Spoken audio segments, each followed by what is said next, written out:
ঢোল পেপাৰ মাতেৰে ৰজন জনাই পৰিল নলবাৰী ৰূপজ্যোতি সংঘৰ বাকৰি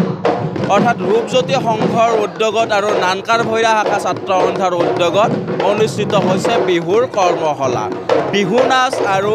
ঢোল পেপাৰ বাদনৰ এই বিশেষ কৰ্মশালাখন আৰু আপোনালোকে দেখিছে আটক ধুনীয়াকৈ ঢোলৰ কৰ্মশালা চলি আছে খুব আকৰ্ষণীয় পৰিৱেশ দেখি মন মোহি যায় আৰু আপোনালোকে দেখিছে এটা কণমানি এটা ল'ৰা কি নাম তোমাৰ বাবু ঢোল শিকিবলৈ আহিছা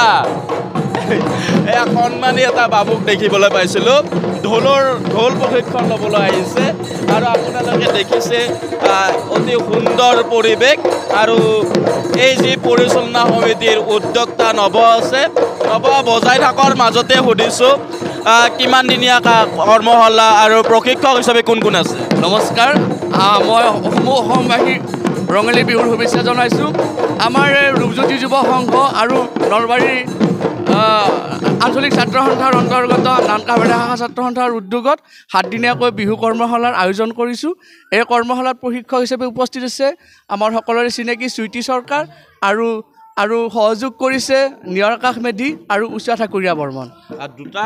পৃথক ঠাইত এটা ছাইডত বিহু নাচৰ প্ৰশিক্ষণ হৈ আছে আৰু আনটা দিশত যি ঢোলৰ বাদনৰ প্ৰশিক্ষণ হৈছে কিয় এনেকুৱা ছেপাৰেট কৰা গ'ল আমি মানে যিখন আমাৰ নতুন প্ৰজন্ম উঠি অহা কণ শিশুসকলক আমি ঢোলৰ প্ৰশিক্ষণ দিছোঁ যাতে শুদ্ধকৈ ঢোল পৰিৱেশন কৰিব পাৰে হয় সুন্দৰ কথা কৈছে উদ্যোক্তা নৱ ক'লে যে দুখন ফিল্ডত পৃথককৈ বিহু নাচৰ আৰু ঢোলৰ কৰ্মশালাৰ প্ৰশিক্ষণ দিয়া হৈছে উদ্দেশ্য এইটোৱে যাতে বিহু নাচ ভালদৰে শিকিব পাৰে আৰু ঢোলৰ বাদনো ভালদৰে শিকিব পাৰে এয়া দেখিছে ইমান সুন্দৰ পৰিৱেশ খুব আকৰ্ষণীয় পৰিৱেশ খুব ভাল লাগিছে আৰু যি প্ৰশিক্ষক নিয়ৰ আছে নিয়ৰ ন তোমাৰ কেনেকুৱা লাগিছে ইয়াত আহি আছে ভালে লাগিলে ইয়াতে এই কৰ্ম আজি প্ৰথম এইখন কৰ্মত আজি প্ৰথম আহিছে আজি আহিছোঁ ইয়াত ভালে লাগিল লিখাই যিখিনি প্ৰশিক্ষাৰ্থীবিলাক কেনেকুৱা পাইছে পৰীক্ষাৰ্থীবিলাক অলপ নতুন কিন্তু লাহে লাহে পাৰিব ন এয়া ব্যস্ত হৈ আছে যিহেতু বেছি কথা আমি নুসুধোঁ আৰু আন্তঃদিশত বিহুৰ নাচৰ প্ৰশিক্ষণ হৈ আছে এতিয়া আমি বিহু নাচৰ প্ৰশিক্ষণলৈকে যাম আৰু তাতেও আপোনালোকক বিহু নাচৰ কৰ্মশালা দেখুৱাম গতিকে চাই থাকক ভিডিঅ'টো একেবাৰে শেষলৈ এয়া চাওক ঢোল পেপাৰ মাতেৰে ৰজন জনাই গৈছে নানকাৰ ভৈৰাৰ ৰূপজ্যোতি সংঘৰ ৰূপজ্যোতি হাইস্কুলৰ বাকৰিত এয়া নৱই ঢোল বজাই আছে চুইটি চৰকাৰে প্ৰশিক্ষণ দি আছে আৰু কণ ল'ৰা ছোৱালীবিলাকে ইমান ধুনীয়াকৈ এয়া প্ৰশিক্ষণ গ্ৰহণ কৰি আছে এয়া উষা ঠাকুৰীয়া এক আটক ধুনীয়া পৰিৱেশ আৰু এই ছাত্ৰ ছাত্ৰীসকলক থোৱাৰ কাৰণে অভিভাৱিকাবিলাকো আহিছে এক সংস্কৃতি গান গাওঁ হৈছে নানকাৰ ভৈৰা এতিয়া আমি চুইটি চৰকাৰৰ অলপ যাওঁ কাষলৈ মই নমস্কাৰ জনাম আপোনালোকৰ মঞ্চৰ পৰাই আগন্তুক ৰঙালী বিহুৰ শুভকামনা জ্ঞাপন কৰিছোঁ সমূহ অসমবাসী ৰাইজক আৰু এই কৰ্মশালাখিনিত যোৱাবেলিও মই আহিছিলোঁ এইবেলিও আহিছোঁ যথেষ্ট ভাল লাগে সকলোৰে উৎসাহ দেখি সঁচাকৈ ভাল লাগে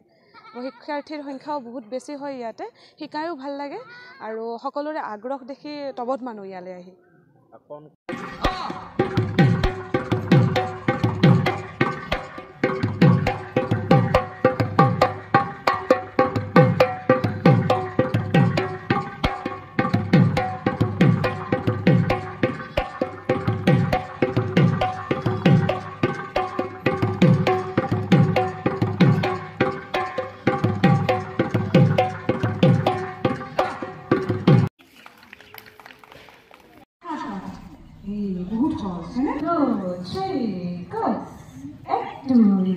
Sari, 1, 2, 3, 4, 5, 6, 7, 8, 1, 2, 3, 4, 5, 6,